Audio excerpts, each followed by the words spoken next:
بسم اللہ الرحمن الرحیم۔ سامعین و ناظرین محترم، مسئلہ آپ کی خدمت میں یہ پیش کرنے لگا ہوں کہ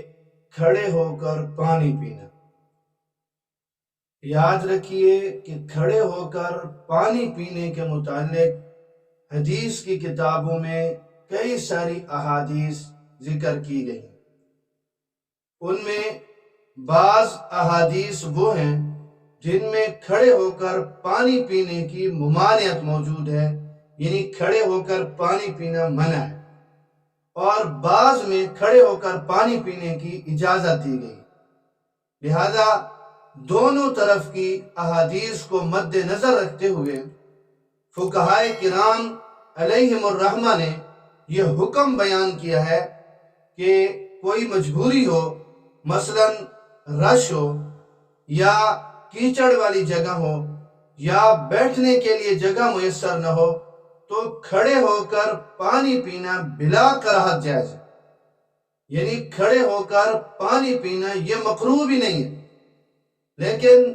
بغیر کسی مجبوری کے کھڑے ہو کر پانی پینا اور اس کی عادت بنا لینا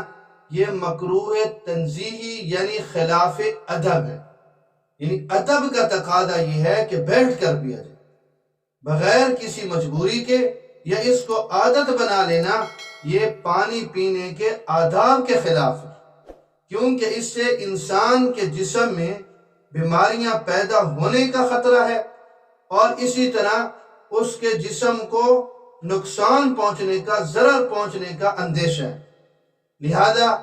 بیٹھ کر پانی پینا باعث ثواب ہے، لیکن اگر کسی نے بغیر مجبوری کے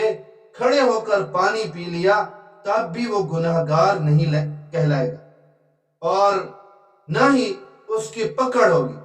بلکہ صرف یہ ہوگا کہ بیٹھ کر پانی پینے کا جو ثواب ہے وہ ثواب اسے نہیں ملے گا، اس ثواب سے یہ محروم ہوگا۔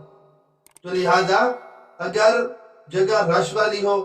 یا وہاں پہ کیچڑ ہے، بیٹھنے کی جگہ نہیں ہے، وہاں پر کھڑے ہو کر پانی پینا کوئی وہ منع نہیں ہے، بالکل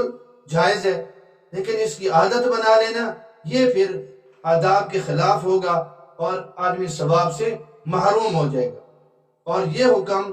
آب زمزم اور وضو کے بچے ہوئے پانی کے علاوہ کا ہے، اس لیے کہ آب زمزم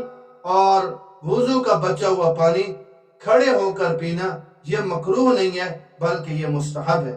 تو یہ مسئلہ آپ کی خدمت میں پیش کر دیا۔ تو لہذا اگر کسی کو دیکھیں کہ وہ کھڑے ہو کر پانی پی رہا ہے تو اس کو اس طور پر ملامت کرنا کہ اسے کچھ پتہ نہیں ہے شریعت کا یا اسلام کا، تو اس پر اس قسم کے فتوے نہیں لگانے چاہیے۔ ممکن ہے کہ وہ کسی مجبوری کی وجہ سے پی رہا ہو، اگر بغیر مجبوری کو بھی ہو تو آپ کی خدمت میں مسئلہ پیش کر دیا کہ اسے عادت نہیں بنانی چاہیے۔ ہاں، وہ بیٹھ کر پانی پینے کے ثواب سے وہ محروم ہو جائے گا۔ اللہ رب العزت مجھے اور آپ سب کو دین کی سمجھ نصیب